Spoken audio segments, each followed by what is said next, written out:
So I need to pretend I'm a what? Proton, I'm going to guess which way my current's going. Which way do you want to guess? I guess clockwise, like that, going around that way. So I'm going to start here.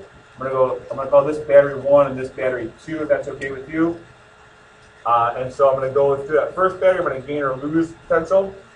Gain. I'm going to gain, so I'm going to have just my big V1. I'm going to cross that resistor. I'm going to gain or lose potential. I'm going to subtract I times R. I'm going to cross this battery. I'm going to gain or lose potential. I'm going to subtract V2. What's that equal? 0. 0. Solving for R, so I have 9 volts minus 6 volts. Move it over, divide by R, dividing by 30 ohms would equal my current. That's going to be, what's 3 over 30? 1 over 10 to 0.1. That what other people got maybe? You good here? I took this I times R, I put it on the right, and then I divided by the R. So the current through that resistor would be 0.1 amperes. Questions? And then it says to make a graph of the potential as a function of the distance traveled clockwise through the circuit. So I start at 0. Change colors so you can see. I start at 0 volts over here. I get to this, I'll label as the battery. When I get to the battery, what happened to my little charge guy? Went up to what? Now we're going to go up to somewhere around 9 volts. Then I go to that resistor. What's going to happen there? How much? I would say I'm going to drop 3 volts. But I have to add back up to 9 again. So this is going to be 3 volts going down. Or I can just do 0.1 times 30. And correct, that's 3 volts. So I have to go down. Now I'm at the resistor. And I go down to like 6. Then that last battery. Took away my other 6, back up to 0 again. Something like that. We're just graphing all the changes. And it's going to go back down to the 0 again. You have to label it somehow. In some way you have to label it. I guess. I would label this like the resistor of the battery. If you want to do the prettier version, you can. Instead of the other battery, B did not work out well. Question number 6. Big freaks on.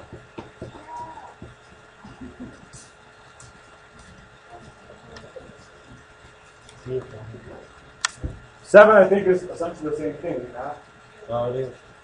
Awesome. So we have to find the magnitude difference of the current and then draw a graph. So we'll complete the same process. Which way should I guess the current this time, though? Right, I have a 6 volt quotient, so I'm going to guess that way. I'm going to start right here with my proton. So I'm going to do, I'm just going to go straight to the math here. 6 volts minus I times 18 ohms minus 3 volts. That's to equal 0. That's going to be 3 volts divided by 18 ohms, 1/6. What's that? 0.08. Oh, that's all right. 0.018.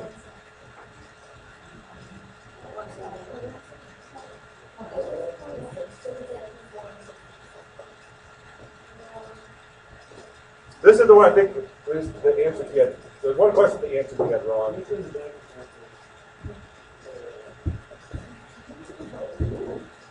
There was one question the answer key had wrong. This might be the one. Because in the answer key, at least in the quick answer key, they added both batteries. I think they thought that the 6 volt battery was flipped over. I know. They're stupid. There you go. But unless someone has a really strong reason why it's not the answer, this is why I believe the answer. This is that 1/6, 1/7. That's what I would say the answer is. Unless I built it on the website and it worked, and I got the same answer as my math did, so I don't know what he was doing. I mean, in his solution manual, he adds the 6 and the 3 together and does 9 over 12 and gets a half amp. So, whoever wrote Dr. Knight, I assume it's Dr. Knight, probably actually not him writing the scene, but yeah, that's Joseph Field, one of the 3. Basketball. Studied me. His name's on the book. He wrote the book for AP also. I mean, he's got a lot of books out there. And then you could graph it the same way. You can start at 0, go up 6, down 3, down 3. You can imagine that, hopefully. 8 then. Question on that one? 8. Is it the same thing again? 8, what is the potential difference across each resistor? So we have to find the current first. So I start here, I'm a proton, I'm going to go counterclockwise, because that's the only way I should go in this case.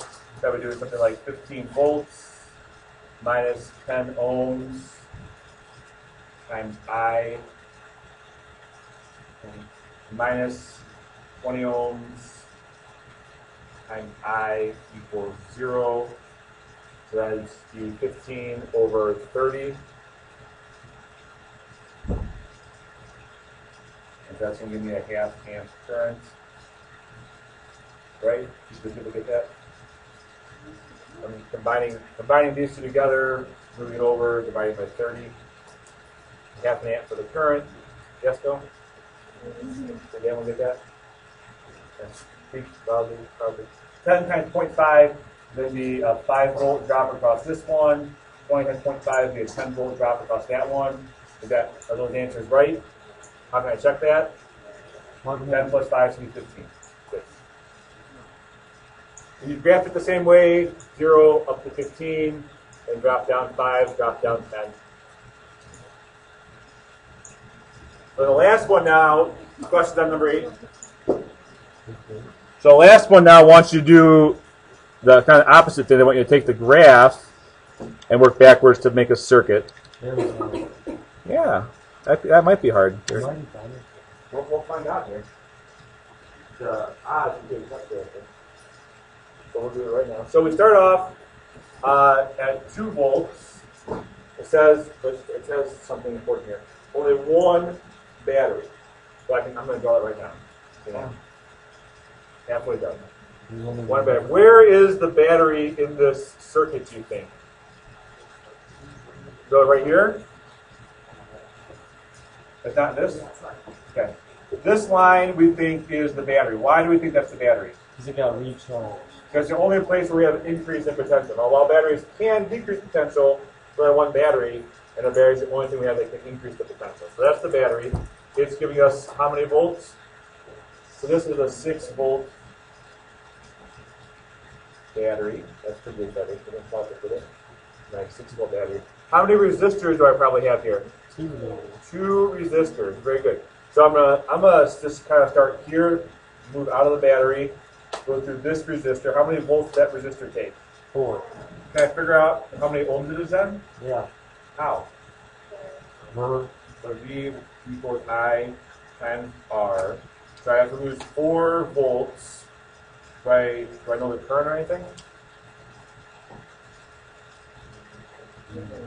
2 amps. Great job. So what's the resistance? 2 what? Did they give ohms. it? They did. Absolutely.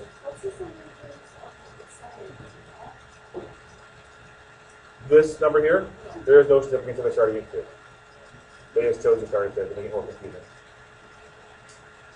So they, instead of starting behind the battery, they just started behind one of the resistors. So this would be a 2 ohm resistor. We come around, hit another resistor, and this would be for the same kind of logic, a 1 ohm resistor would be 2 volts over 2 amps, something like that. Questions about number 9?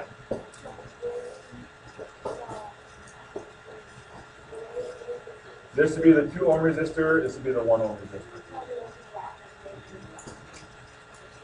This graph would have started directly before this graph would have started right there. So we would have gone through that guy, would have had at that point 2 volts, would have lost those 2 volts, gotten the 6 back, and lost 4 more, and cycled. This graph, actually, is like an infinite long, like a sine graph, goes on and on and on, and on forever. Just like this. Okay. Question number 9. Kirchhoff. You don't care about Kirchhoff. I told the other class, I don't think I told you guys yet. If you are